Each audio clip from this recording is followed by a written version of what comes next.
La vallée du Goëlo, vous connaissez? C'est à Ploufragan. 20 hectares de prairies et de bois, admirablement mis en valeur par le service des jardins de la ville. Les oiseaux ont adopté ce petit paradis fait pour eux. La preuve, plus de 30 espèces y ont été recensées. C'est au cours de ses promenades dans cette vallée que M. Jean-Pierre Morin, un passionné de la nature, a eu l'idée de poser des nichoirs à mésanges. L'association des commerçants et artisans du Carpon du centre commercial Leclerc a accepté de financer le projet qui a aussitôt reçu le soutien de la ville de Ploufragan.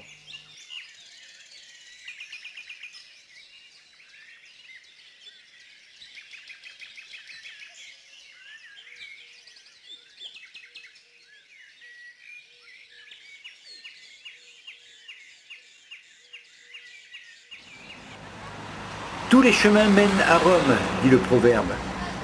Toutes les routes mènent à la ville, indique n'importe quelle carte routière. Les agglomérations humaines, de l'Antiquité jusqu'à nos jours, se sont toujours formées à un carrefour de voies de communication. Regardons le plan d'une ville. Les routes principales apparaissent comme les branches d'une étoile, rayonnant dans toutes les directions. On pourrait penser que le béton des villes s'oppose de façon radicale au vert des forêts.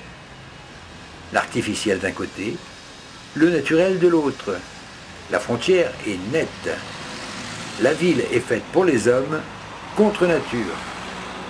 Et pourtant, le naturel et l'artificiel partout se mêlent. La nature sauvage, qui ne dépend pas de l'action directe de l'homme, s'insinue jusqu'aux centres-villes les plus bétonnés.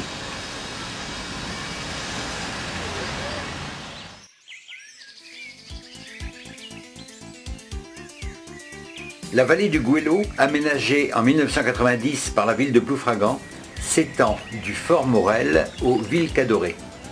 Elle constitue un espace idéal de promenade et de détente au cœur de Ploufragan et, au fil du temps, elle est devenue un lieu de prédilection pour les promeneurs et joggeurs. Elle est accessible à tous. Sur 5 km, une allée sablée tout en courbe douce suit le cours du ruisseau qui descend de l'étang d'Échâtelet vers la mer.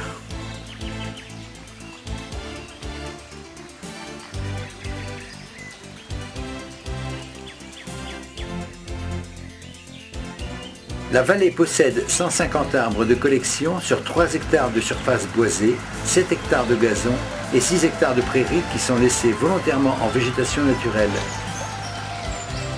De hautes herbes sauvages bordent le ruisseau et l'été, leur ombrage permet de limiter la température de l'eau et d'éviter la désoxygénation et la mortalité des poissons et organismes vivants.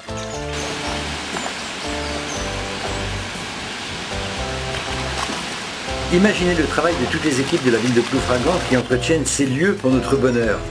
Tonte des pelouses, entretien des arbres, nettoyage, réparation des dégradations. Merci à eux.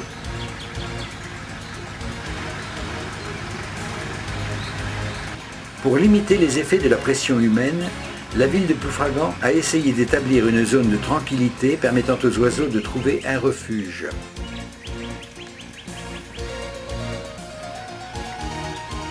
Si les capacités d'accueil doivent être améliorées, avec à la clé une augmentation de la diversité spécifique et des effectifs, cette transformation passe obligatoirement par la mise en œuvre d'une gestion écologique.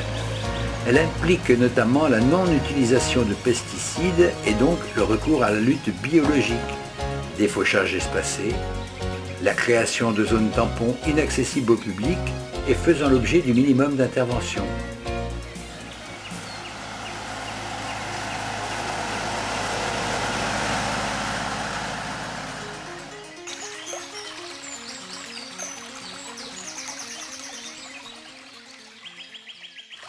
On dispose de 1001 façons d'attirer et de retenir les papillons.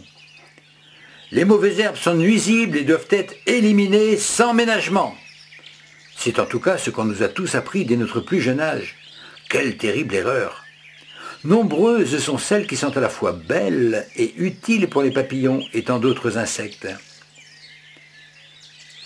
On dénombre 104 espèces de papillons diurnes en Bretagne, dont 56 en Côte d'Armor. Ces insectes, ainsi que les graines, seront mangés à la fin de l'été par de nombreux oiseaux. Les papillons disparaissent car ils ne sont pas adaptés aux nouvelles conditions de vie que nous leur imposons. Ils méritent pourtant notre attention et notre respect. Imagineriez-vous un après-midi ensoleillé de printemps sans voir un seul papillon volter de fleur en fleur? Leur grâce fragile et leurs couleurs somptueuses embellissent notre univers quotidien. Concevons-nous de léguer à nos petits-enfants un monde sans papillons?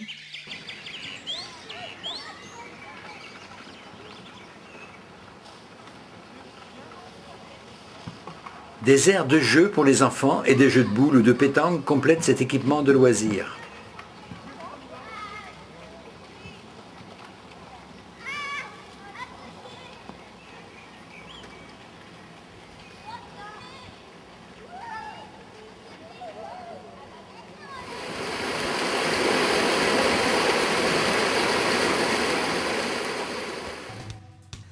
Une petite équipe s'est alors formée autour du projet.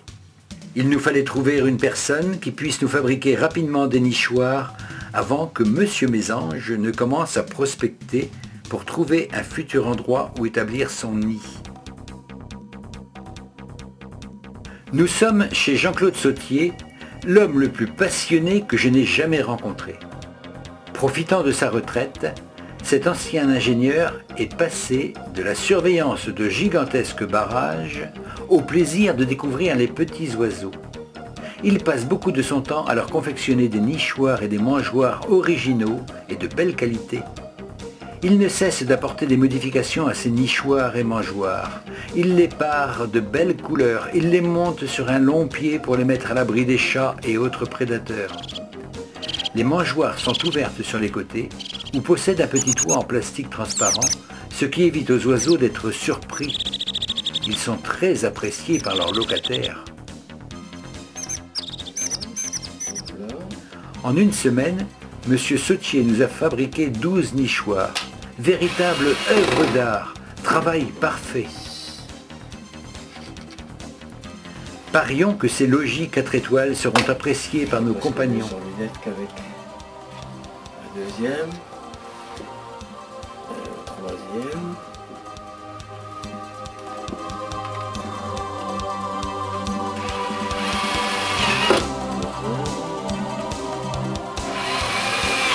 Le troisième. Et voilà. Et je vais la fermer comme j'y suis. Hop. Voilà.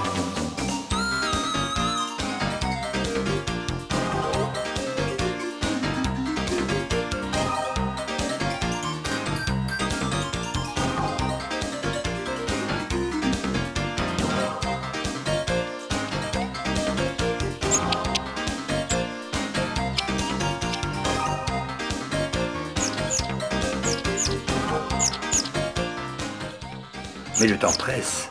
Le soleil commence à réveiller la végétation et les oiseaux commencent à défendre leur territoire. Vous les entendez le matin ?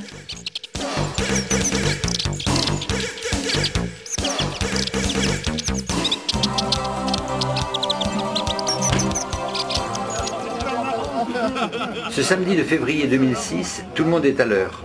Joël, un des jardiniers de la ville de Ploufragan, Stéphane, Jean-Noël, Nelly, Philippe, René et moi-même. Monsieur Mahé, maire adjoint responsable de l'urbanisme, de l'environnement et du cadre de vie de la ville de Ploufragan, les représentants de l'association des commerçants du Carpon et monsieur Jean-Pierre Morin sont également là.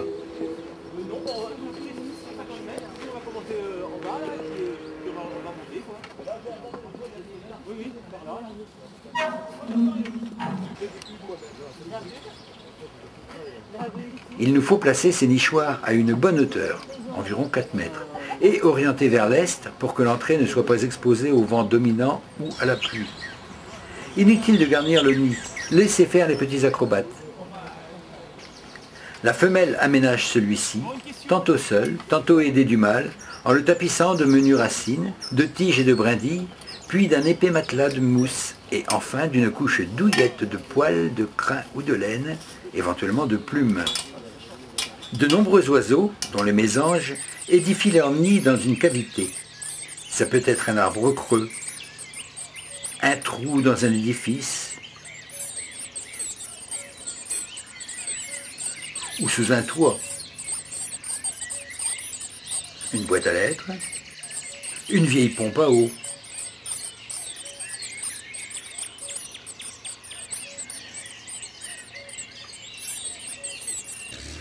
Malheureusement, ces cavités naturelles se raréfient de façon alarmante car les arbres creux sont arrachés, les bâtiments impeccablement rénovés.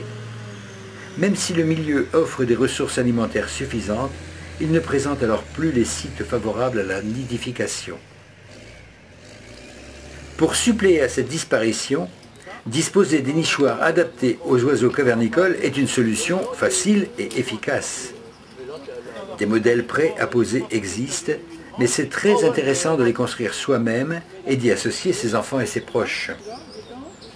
Toutes les conditions de confort et de sécurité pour que les oiseaux réussissent leur nichée doivent être réunies. Le nichoir doit être suffisamment grand, avec une base de 15 cm sur 16 et une hauteur de 15 cm minimum entre le trou d'envol et le fond du nichoir. Il doit être résistant et imperméable aux intempéries. Évitez les nichoirs aux parois trop minces, montés de façon douteuse ou présentant des fissures. Chaque espèce possédant des exigences particulières, le nichoir doit être adapté à l'oiseau que vous souhaitez accueillir. Par exemple, trou d'envol pour une mésange bleue 28 mm, mésange charbonnière 30 mm. Mais le plus simple est de réaliser un trou de 30 mm qui conviendra aux mésanges bleues et charbonnières. Le nichoir ne doit pas être placé en plein soleil ou à l'ombre complète. Trou d'envol doit être à l'opposé des vents dominants et le nichoir légèrement penché vers l'avant pour protéger les oiseaux des intempéries. L'orientation est du trou d'envol est conseillée. Le nichoir doit être installé de préférence dans un arbre, à peu près à 3 ou 4 mètres de haut, hors de portée des curieux à 2 ou 4 pattes.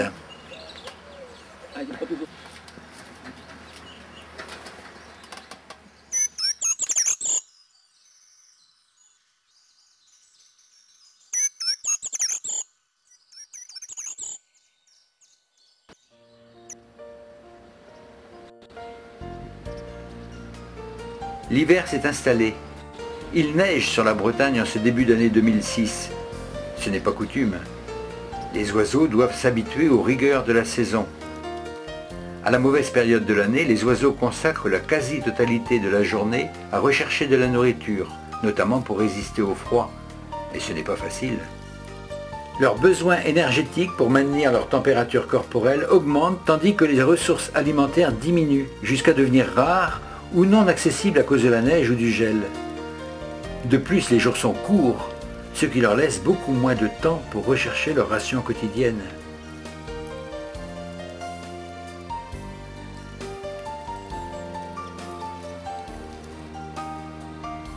Suffit-il de lever les yeux au ciel pour voir l'oiseau? Si c'était si simple, on apprécierait moins la découverte fugitive d'un oiseau qui s'offre enfin un spectacle. Plus il y aura de promeneurs à découvrir le merveilleux peuple des oiseaux, plus il y aura de monde à prendre conscience de la nécessité de le protéger. Partons donc ensemble à sa rencontre avec la discrétion qui s'impose. Nous allons vivre d'inoubliables heures de complicité avec ces animaux qui symbolisent la liberté, les oiseaux.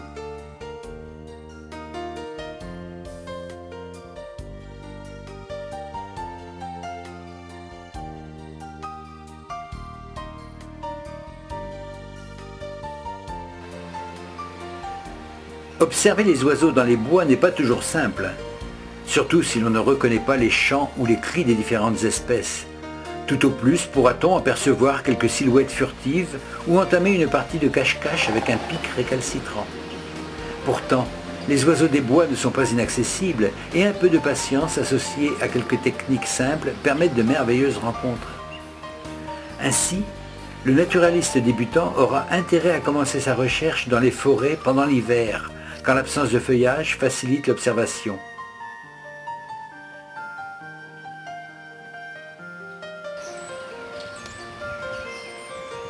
Marcher, c'est le meilleur moyen de signaler sa présence à des oiseaux craintifs. Même le rouge-gorge familier au potager est ici un vrai sauvage. L'idéal est de s'installer à proximité d'une clairière et de se faire oublier. Très vite, les mésanges reprendront les explorations qu'elles pratiquent en bande l'hiver. La mésange noire préfère les grands conifères et la nonnette les milieux plus humides.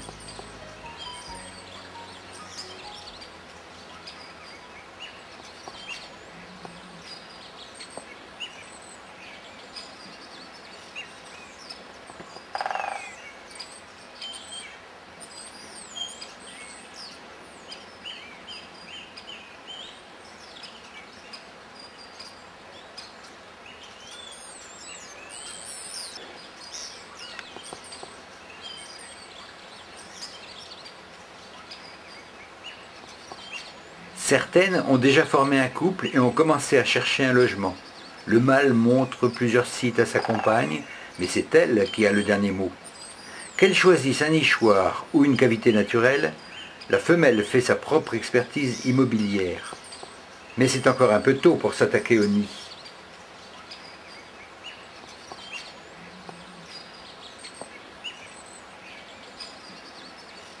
En Bretagne, les inventaires n'ont sérieusement commencé qu'au début du XIXe siècle. Ces informations historiques témoignent de la reproduction de 205 espèces dans la région.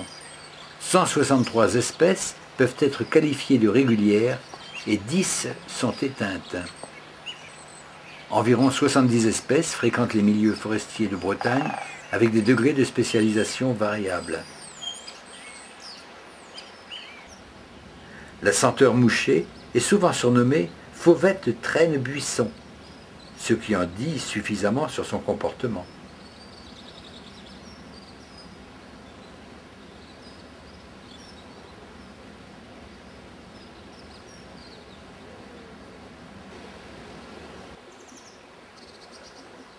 Les mésanges prennent la forêt de haut. Constamment en mouvement, elles ne quittent pas le feuillage des arbres où elles passent leur journée à chercher les insectes et leurs larves sur les pousses et les petites branches.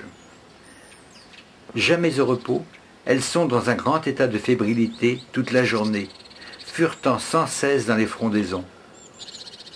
Souvent, elles prennent des positions invraisemblables, n'hésitant pas à se suspendre la tête en bas, tout en distribuant à droite et à gauche des coups de bec rapides et nerveux, pour récupérer bourgeons, fruits et graines qu'elles consomment en grand nombre à l'automne. Cette attitude leur a valu le surnom amusant d'acrobates des cimes.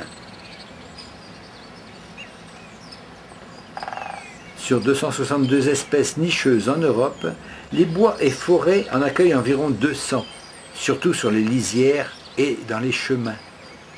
On rencontre là des sédentaires, oiseaux qui se reproduisent et se nourrissent dans le bois, des nicheurs, qui s'alimentent pour l'essentiel en dehors du bois, et des migrateurs, qui passent la mauvaise saison sous nos latitudes plus clémentes.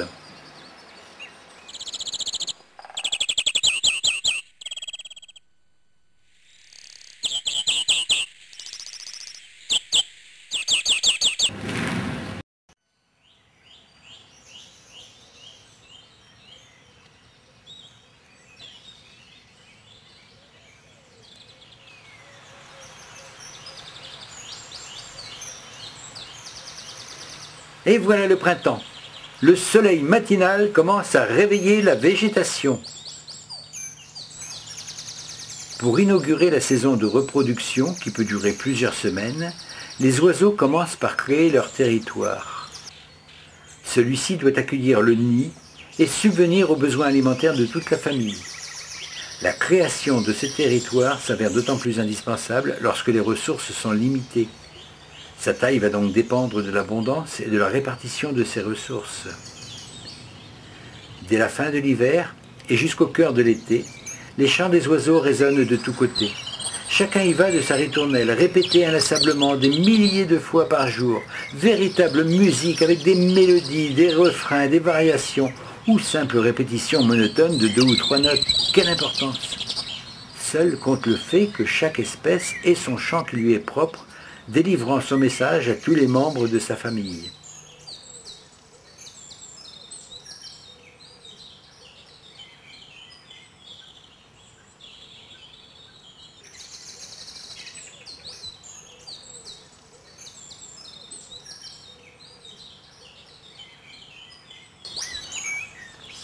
Les ornithologues donnent aux personnes qui entretiennent la vallée des recommandations pour que leur forêt soit emplie de chants d'oiseaux.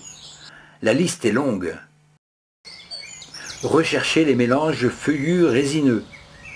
Ne pas éliminer les essences secondaires comme les bouleaux et les fruitiers sauvages. Maintenir des vieilles parcelles où la faune est la plus riche, la plus dense et la plus diversifiée, comprenant notamment nombre d'espèces cavernicoles. Maintenir sur pied des arbres secs avec des cavités, recherchées par les pics pour forer l'horloge. Ainsi, les arbres sains ne seront pas attaqués. Maintenir un sous-étage d'espèces buissonnantes nécessaires aux fauvettes. Ne pas nettoyer les fourrés en période de nidification, soit de début avril à début juillet. Maintenir ouvertes çà et là des clairières et protéger et enrichir les lisières.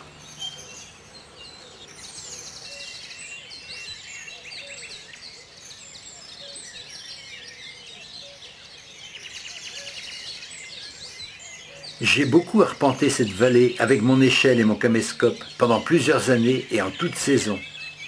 Je vais essayer de vous faire partager ma passion durant ce film.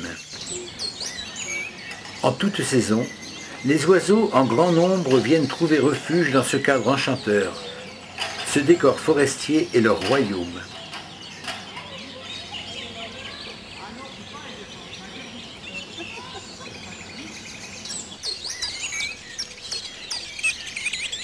Le saviez-vous? La mésange charbonnière pond en avril-mai de 8 à 12 œufs blancs tachés de brun rouge. La femelle couve de 13 à 14 jours. La mésange bleue pond également en avril-mai de 8 à 16 œufs blancs tachetés de brun rouge. 14 jours d'incubation par la femelle.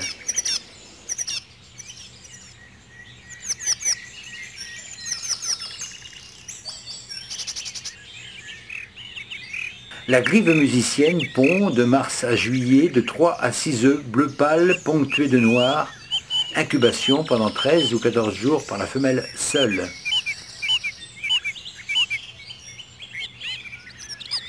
La senteur mouchée pond entre fin mars et fin juin de 3 à 5 œufs bleu turquoise que la femelle couve pendant 13 jours environ.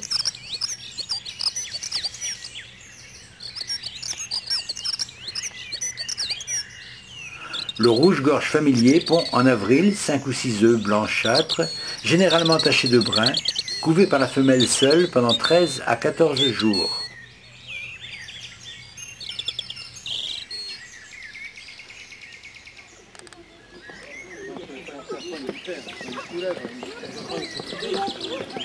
Une bonne vingtaine de passionnés se sont donné rendez-vous pour visiter les 12 nichoirs à mésanges que nous avons installés dans ce magnifique cadre de la vallée du Gouello. René, Philippe, Stéphane, Jean-Noël et moi étions là pour cette visite, accompagnés de M. Mahé de la ville de Ploufragan et M. Jean-Pierre Morin. Il ne manquait que Nelly et Jean-Claude.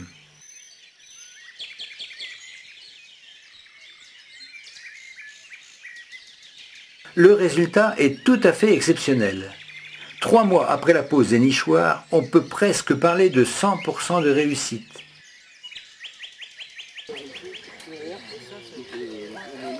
Seulement 2 exceptions. Une femelle mésange bleue, morte sur son nid en couvant ses œufs, et une femelle mésange charbonnière, également morte. Heureusement, le père a continué à nourrir ses 4 petits. Mais pour le reste, superbe! 6 couples de mésanges charbonnières et 5 de mésanges bleus se sont partagés les logis. On a même constaté dans un nichoir 13 petites mésanges bleues. C'est donc en tout plus de 90 petites mésanges qui vont pouvoir s'envoler prochainement. Mais il leur faudra attendre 18 à 20 jours de nourrissage par les parents.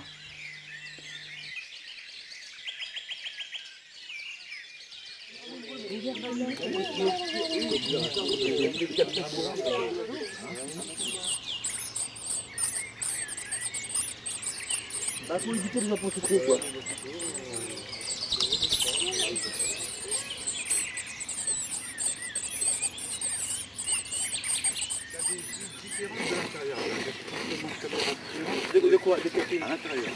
Cette vallée est un lieu de repos, de dépaysement et d'activité physique pour les Ploufraganais.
Et nous voilà déjà au mois de septembre. Un grand moment que j'attends depuis plusieurs mois. Je suis attendu par 3 classes de l'école Louis Guillou pour parler de mes protégés. En tout, ce sont 62 élèves qui découvrent le monde merveilleux des oiseaux. Je ne suis pas venu seul. Jean-Noël, mon fidèle ami, est venu m'aider, sans oublier les 3 institutrices, Sylviane Marek, Laetitia Huel et Anne-Marie Colomer. En général, les enfants ne connaissent pas les oiseaux qui sont proches de nous. Peut-être même qu'ils n'y font même pas attention. À nous de leur montrer qu'ils peuvent observer la vie animale près de chez eux. Alors, je vais vous donner, qui a été superbement préparé par nos amis les passionnés des oiseaux. Vous allez avoir chacun une petite caisse comme ça avec toutes les planches de bois, les morceaux de bois déjà préparés pour monter votre nichoir. Mais vous n'avez pas le droit pour l'instant de toucher au vis. Je peux vous le faire passer. Je vous fais passer pour vous montrer. Regardez bien. Ouais, moi aussi. Regardez bien pour repérer. Regardez bien la forme. Avec l'aide d'enfants, nous allons procéder à la pose de 8 autres nichoirs. Les dimensions de la vallée du Gouello sont suffisantes pour accueillir 20 nichoirs.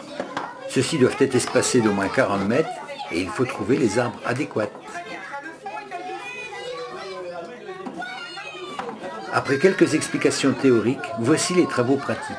La fabrication d'une maison pour nos petits protégés. Monsieur Sautier, comme d'habitude, nous a préparé les nichoirs. Les morceaux de bois ainsi que les vis pour les assembler sont dans chaque carton. À nous de les reconstituer. Les enfants, par groupe de 5, essaient d'abord de les assembler. Ils comprennent assez vite et sans mode d'emploi. J'en profite pour remercier les institutrices pour leur aide très précieuse dans l'organisation de cette journée, sans oublier Jean-Noël Minier et Sophie, ma fille. Encore un petit coup. Encore. Les adultes sont quand même là pour nous aider. Allez, j'ai peut-être besoin que je te donne un coup de main là parce que ça sert plus grand chose. Hein.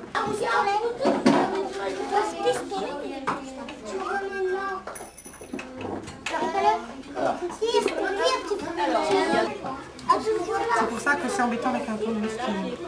Mais bon, hein, voilà, on fait avec ce qu'on a. Hein. Tu me dis quand tu veux que je fasse. C'est dur. Ah, mais voilà, à la fin, c'est dur. Ouais. Je fasse. C'est ici qu'il faut que tu la mettes. Et moi, je te regarde. Le nichoir commence à prendre forme.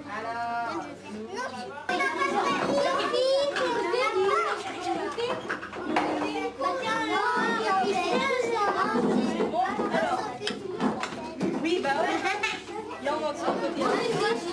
Allez, Miguel, montre ce que tu sais faire. Hein. Tu pourras dire à papa que tu as vissé des nichoirs. Tu fais de la concurrence là, ton papa. Hein. Vas-y, doucement. Vas-y. Allez, tourne tout doux. Voilà, impeccable. Qui est-ce qui lui tient le sac? Faut terminer. Vas-y, super. Bah, ça, s'ils sont pas contents avec ces superbes maisons. Notre travail terminé, nous sommes allés installer un nichoir dans la vallée du Gouello pour la prochaine saison de nidification.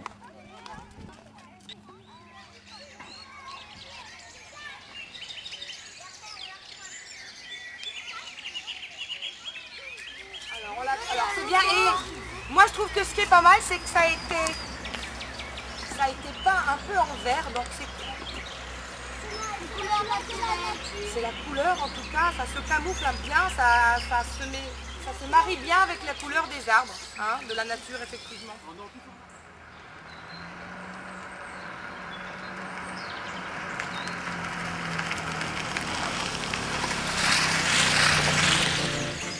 Avec notre peintre Jean-Noël, nous avons réinstallé 20 nichoirs après les avoir peints pour qu'ils durent plus longtemps.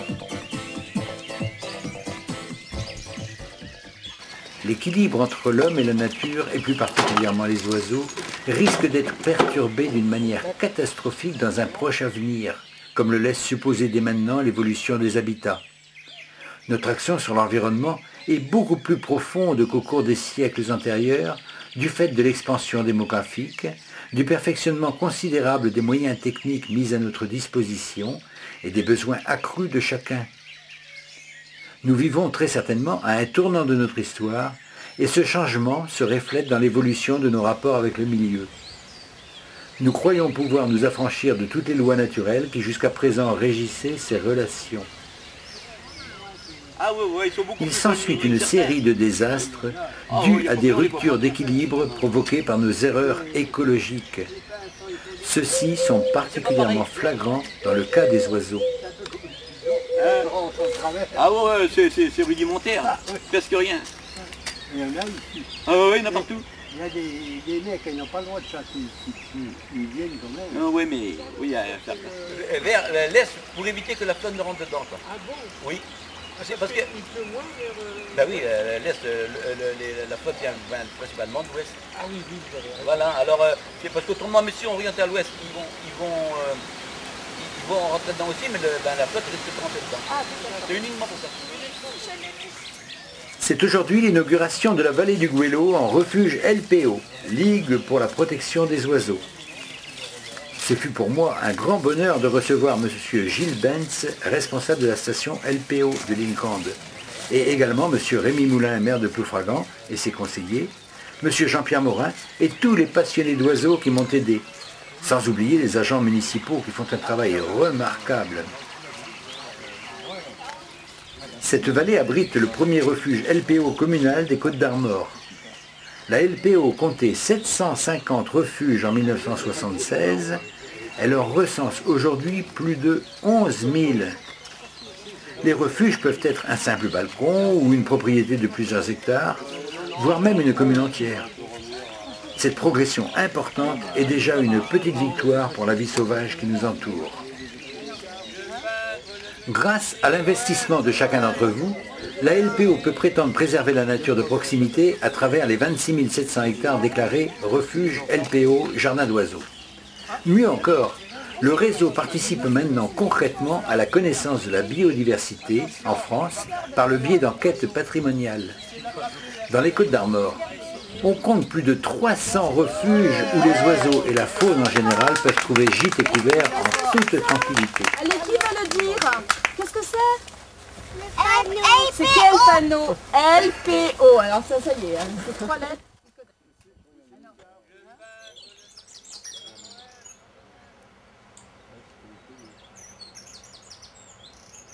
De bonne heure, nous sommes là avec notre guide Olivier Urvois.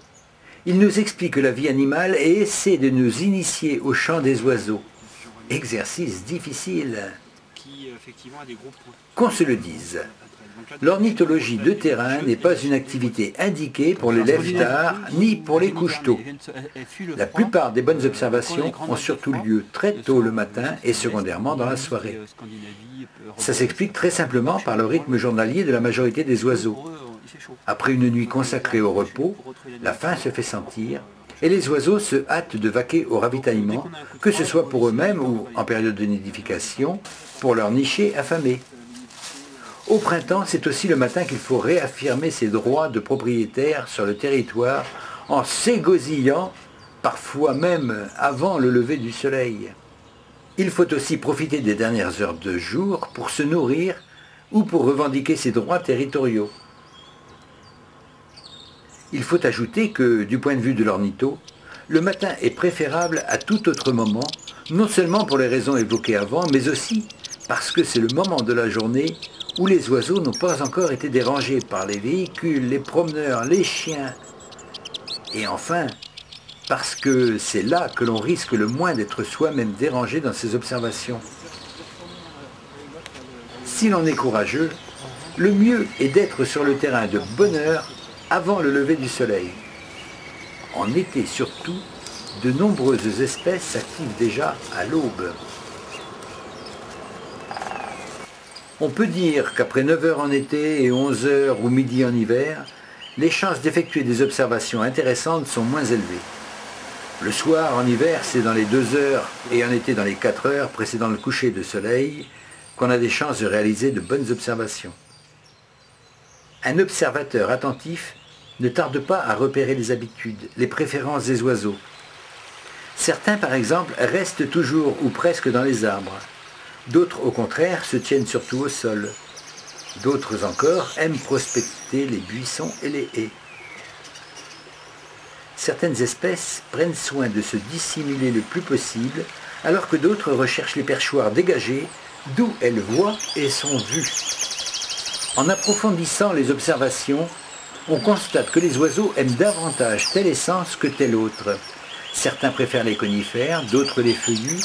Les arbres et arbustes à baies sont visités par des espèces particulières. Bref, il s'agit de saisir ces paramètres écologiques.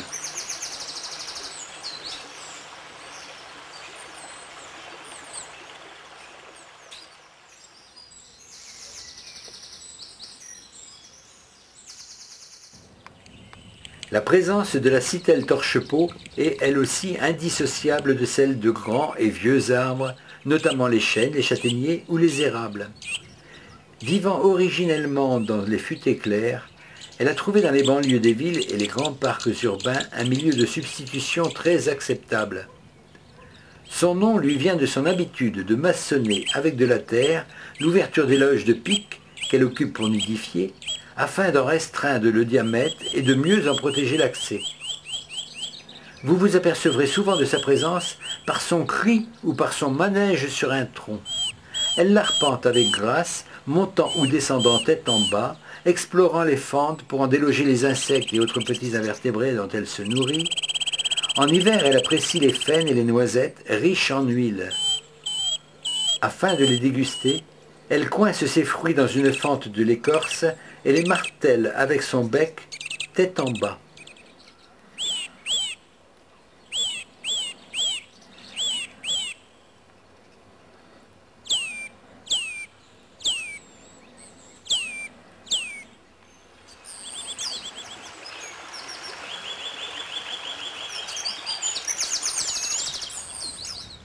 Le chant de ce verdier d'Europe est interrompu par la présence de personnes qui cherchent, qui fouillent, qui vont dans tous les sens. Mais à la recherche de quoi?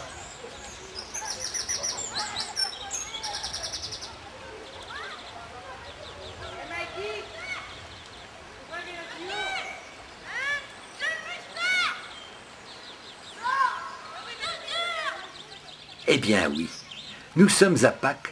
Et ils recherchent des œufs en chocolat.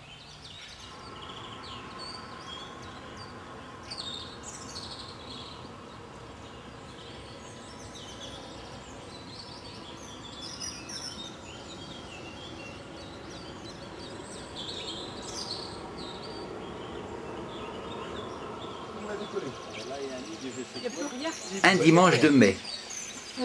Visite des nichoirs à mésanges. Nous constatons que presque tous les nichoirs sont occupés. C'est bien la preuve qu'il y avait un manque et que ces petites maisons ont plu. 16 nichoirs ont été occupés, avec 61 mésanges charbonnières et 83 mésanges bleues. 144 mésanges au total. Durant 18 à 20 jours. Plus de 500 fois par jour pour une nichée avant l'envol. Les parents vont nourrir leurs petits essentiellement de chenilles. Des milliers de chenilles seront ainsi ingurgitées pendant cette période de nourrissage dans cette vallée. Remarquable performance et sans le moindre pesticide. Pendant que tout ce petit monde s'endort, nous nous installons assez loin pour admirer le balai incessant d'un couple de pics et pêches nourrissant leur progéniture.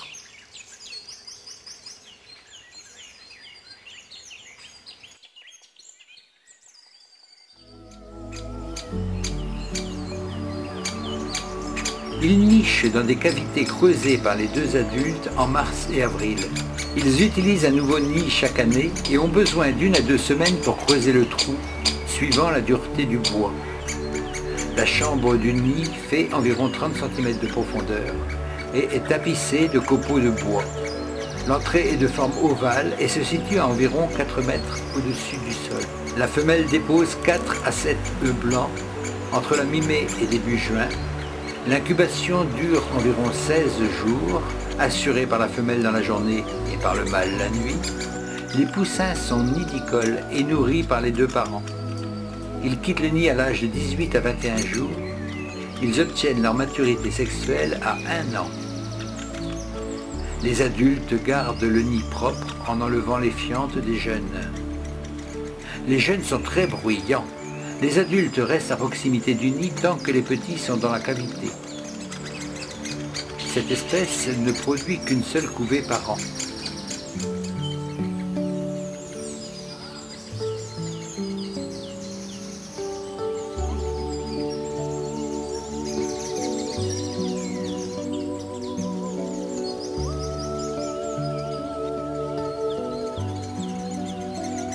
Ainsi, notre avifaune pourra être conservée dans la diversité pour notre profit et pour notre satisfaction.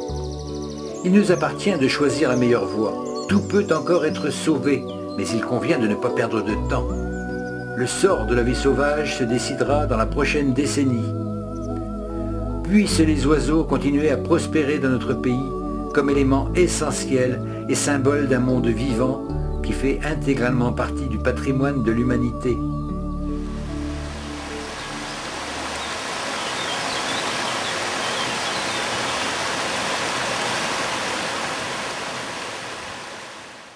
À la tombée de la nuit, l'intensité de la lumière et la température de l'air diminuent alors que l'humidité augmente. C'est au niveau des hautes herbes que ce changement est le plus marqué. Au ras du sol, au milieu des tiges, l'air est encore relativement chaud et humide, les insectes commencent à s'activer. Les papillons de nuit prennent leur envol. Les souris et les campagnols montrent leur museau.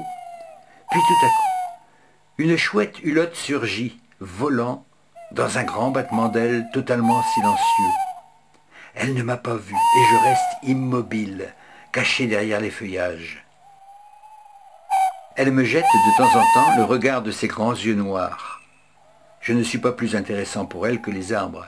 Seul lui importent les proies qu'elle chasse à cette heure.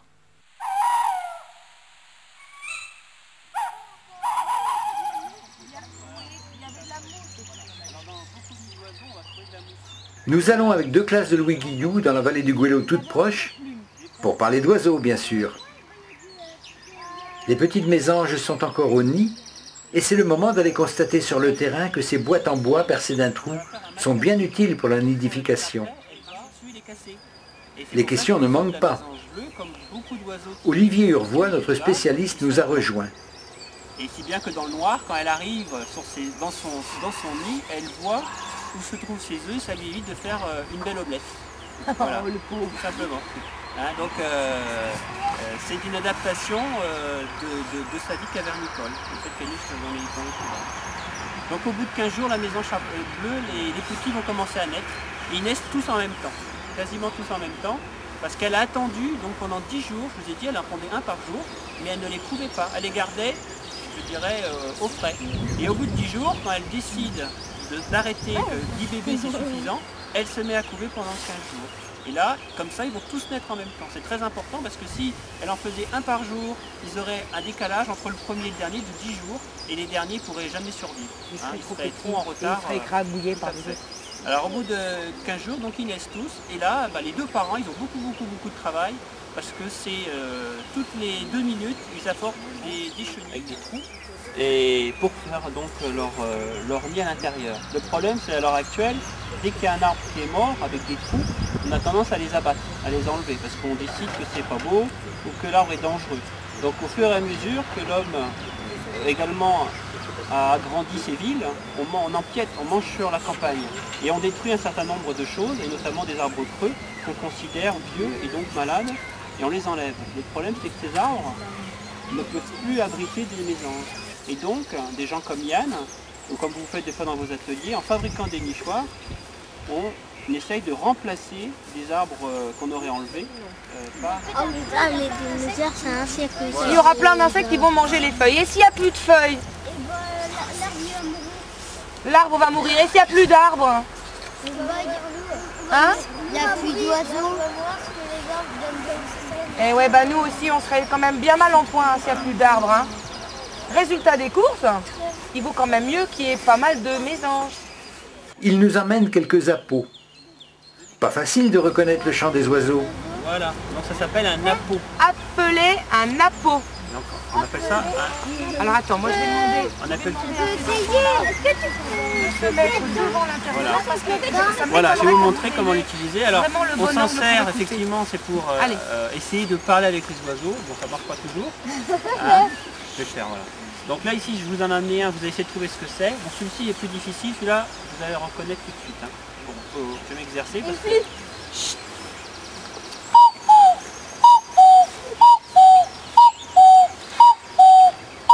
Marine. La chouette. Non. Non, Un hibou. non, Non. écoutez bien ce qu'il fait. Non, écoutez bien ce qu'il fait.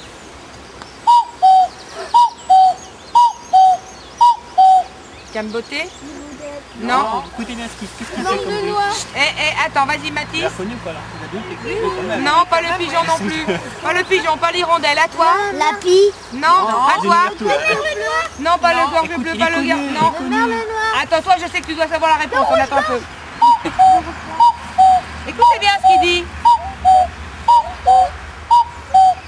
Oui, c'est le. C'est le C'est le. Voilà, Le le coucou. coucou. J'ai l'oreille qui Voilà, en ce moment, ils sont arrivés, mais ils chantent pas tellement. Écoutez, on va entendre un Alors des fois, on peut faire, et puis... Alors, on émet le chant, et s'il y a un coucou dans la forêt, il peut nous répondre. Ah oui. Et c'est pour ça que ça marche. On Après, ça essaye sert bien. On va essayer. On va essayer, mais il faut se taire alors.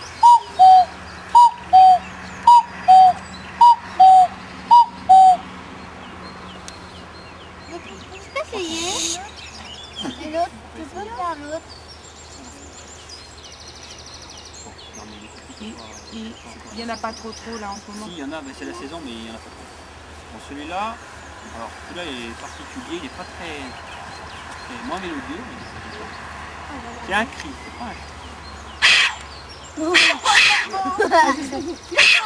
Je crois savoir.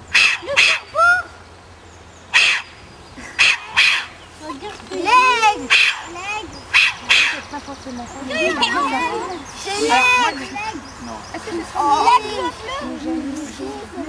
Alors c'est un oiseau effectivement qu'on a parlé tout à l'heure, qui vit dans les bois, et on l'appelle le gendarme de la forêt, parce que qui que quelqu'un rentre dans la forêt, là il fait...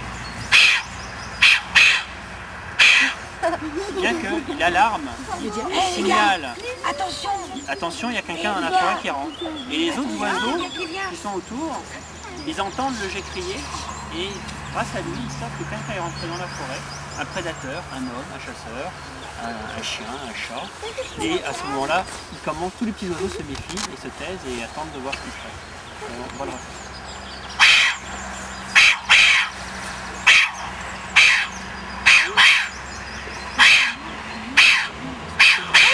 Je l'ai vu rentrer l'oiseau. Bah, la maison, ouais, elle doit pas Ah, être... peut-être qu'elle doit se dire, ah, on m'a dit de faire attention, je rentre au bercail. Alors là, on un autre. Écoutez. Alors Elle celui-là, apprendra un jeu, hein, ils devront reconnaître. Hein. il est plus facile à... Écoutez.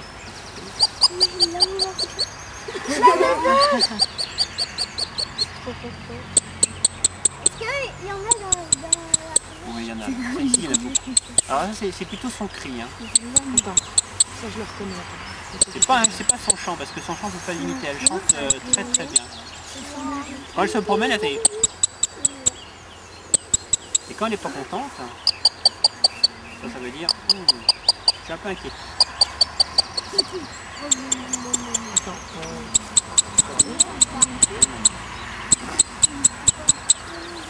Non, ma femme, je reconnais. Non, c'est pas le rouge, toi, je sais. C'est la griffe. Elle est musicienne. Hein. Alors en fait, elle a un chant qu'on ne peut pas imiter parce qu'il est très complexe. Par contre, son petit Et cri, je bah, serais bien c'est ça. d'écouter C'est Kevin exactement et ça. Anthony. Après, vous allez devoir les reconnaître. Hein. C'est qui celle-là, Là, Anthony? c'est son- Ça, c'est la Là, grive. lorsqu'elle n'est pas contente. Là, lorsqu'elle est contente. Alors, la grive pas contente, on écoute. La grive contente. Après, tout à l'heure, on va faire les... Et vous allez devoir... Il y a énormément de gens qui sont passionnés, voilà, qui sont passionnés par cette science. Il y a même des scientifiques qui passent toute leur carrière ou leur vie sur une ou deux espèces à étudier. Hein, donc ça peut aller très très loin. Ça paraît simple comme ça en apparence en éthologie, mais en réalité, ça peut être très complexe. Et puis ce qu'on n'a pas parlé également, c'est le bagage. Pour savoir où vont les oiseaux, leur âge et tout ça, ben, on les attrape et on leur met une petite bague au fond de la patte. Et on note leur taille, leur âge, et ainsi de suite. Et lorsqu'on retrouve l'oiseau un peu plus tard, soit vivant ou soit mort, on récupère cette petite bague et on peut savoir un peu l'histoire de la vie de l'oiseau. Mais on les attrape comment les oiseaux? On peut pas leur faire mal? Ils font du bagage, ils mettent des filets dans ces filets. Avec des filets, ils se font pas mal alors. Voilà, non. Et ils les attrapent délicatement et ils vont. Non, j'ai laissé n'importe quoi. Soulève le couvercle. Vas-y, regarde, il va un peu d'eau. N'importe quoi. Ah ouais, c'est super. Ah, vas-y, n'importe quoi, c'est derrière.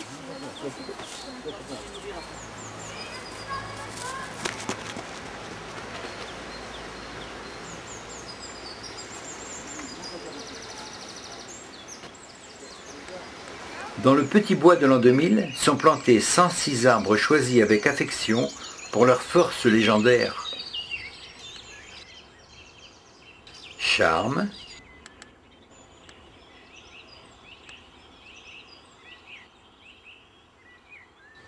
châtaignier,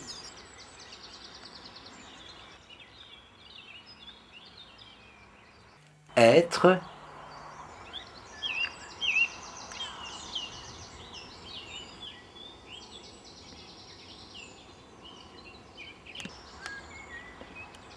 frêne,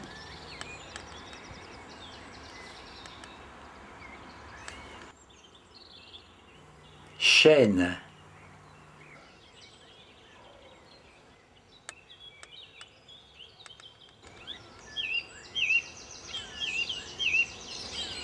ils symbolisent chacune des naissances survenues dans les Soufraganaises au cours de l'an 2000. Les prénoms des enfants et leur date de naissance sont gravés dans une plaque de lave polie à l'entrée du bois.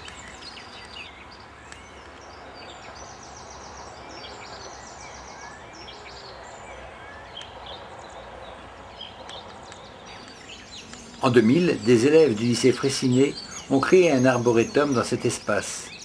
Encadrés par leur professeur, ces élèves, en seconde finition de décoration, ont réalisé des panonceaux en bois qui présentent les arbres plantés. 18 panneaux référencent les 9 essences locales qui poussent dans ce bois.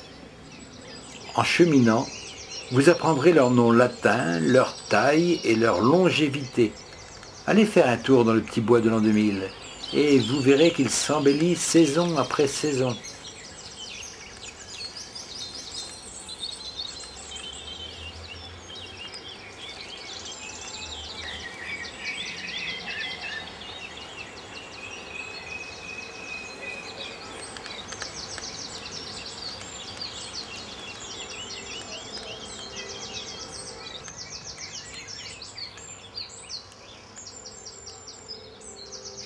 Aujourd'hui, on estime que près de 1200 espèces d'oiseaux sur les 9900 que compte la planète sont menacées de disparition si rien n'est fait pour les sauver. Cela représente tout de même 12% des espèces connues.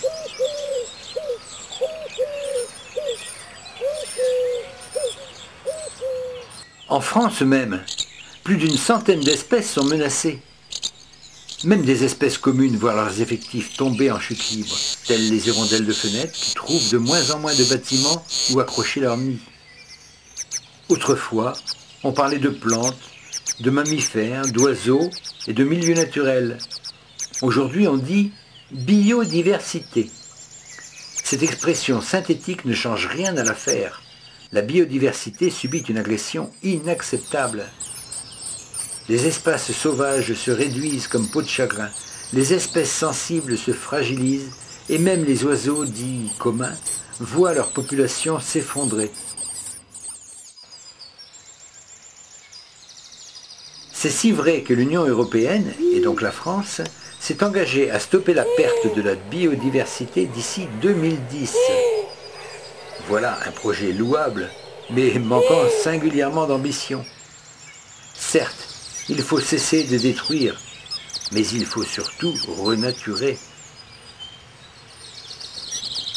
Protéger les oiseaux, c'est avant tout protéger les milieux naturels et limiter les pollutions. C'est donc protéger l'homme qui ne pourra pas vivre longtemps dans un environnement dévasté. C'est aussi pour chacun d'entre nous et chaque jour accepter le voisinage des animaux. La planète n'est pas faite que pour les humains. La protection est donc une nécessité pour que les prochaines générations puissent s'émerveiller encore devant la beauté des oiseaux. Si vous voulez me retrouver sur Internet, tapez la phrase magique « Vivre avec les oiseaux ».